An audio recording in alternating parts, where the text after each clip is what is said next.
What's happening? What's up? What's good and what it do? I do not own the rights to the music that is playing in the background. I am just setting the vibe for myself as I wait for you guys to come into the room. Welcome to Workforce Wednesdays, where we level up and we talk about work while your supervisor is in the bed. It's 9 o'clock, and I say it's late. 9 o'clock Central. I say it's late because I'm used to going to bed at 8:30, but I've been in these wild streets on vacation and going to bed pretty late. So let's get into it. Workforce Wednesdays. You are welcome to come in and ask questions, to share your experiences. I can drop the link into the chat where you can come in and either show your face or just come on and speak. You're more than welcome to type in the chat. And again, I will be giving information about workforce education, training and development and innovation. That is my background specialist. I'm an education major in workforce education, to say the least, is my background. So I want us to chop it up about community cultural wealth and being our total self in the workplace. The bottom line is this: you're not just hired for the skill sets that you learn in trade school or in education. You're being hired to be your total self.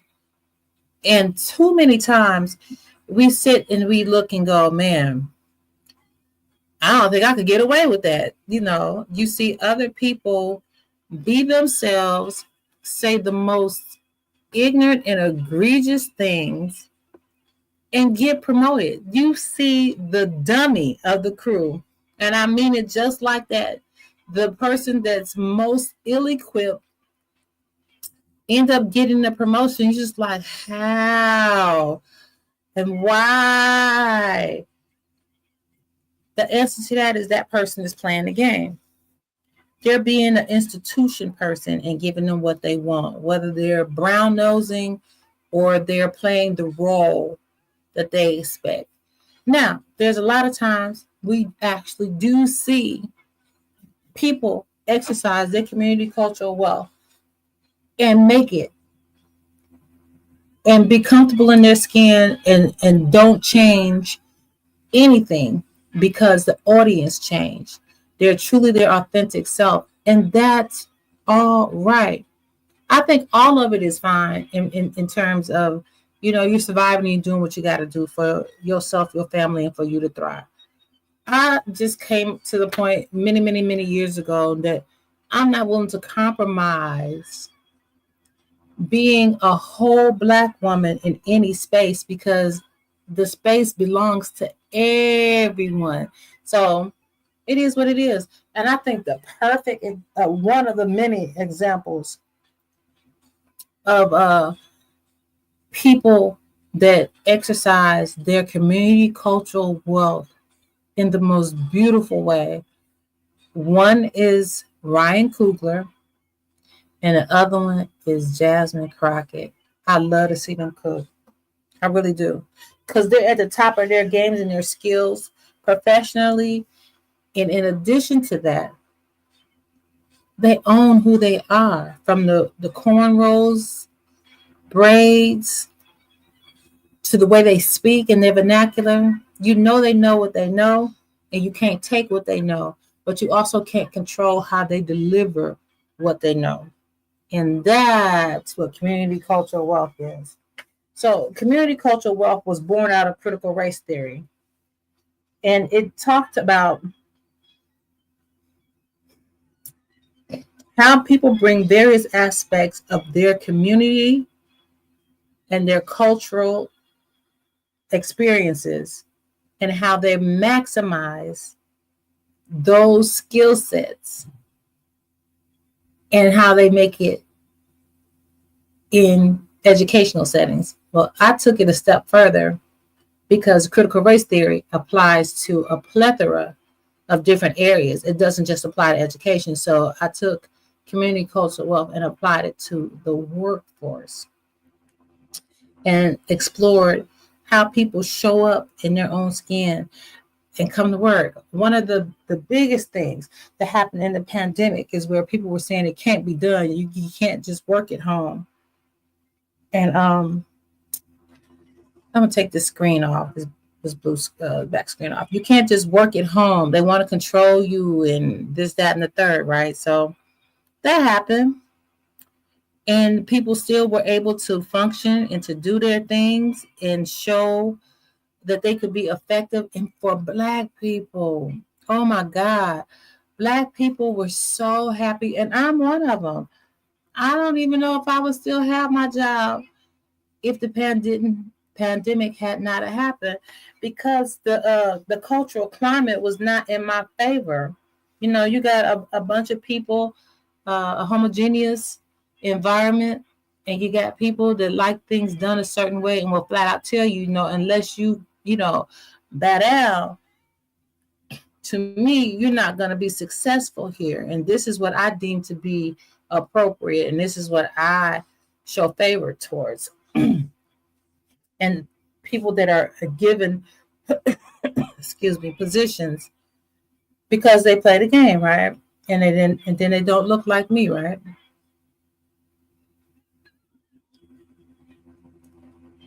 Excuse me. Woo. Um, Somebody out there from Sunflower, Mississippi, this your message. Sunflower, Mississippi. I don't know why. Before I even went into this live, I was led to say, bless somebody. Somebody from Sunflower, Mississippi wants to have these conversations. Oof. So community cultural wealth. The 7 forms of community cultural wealth.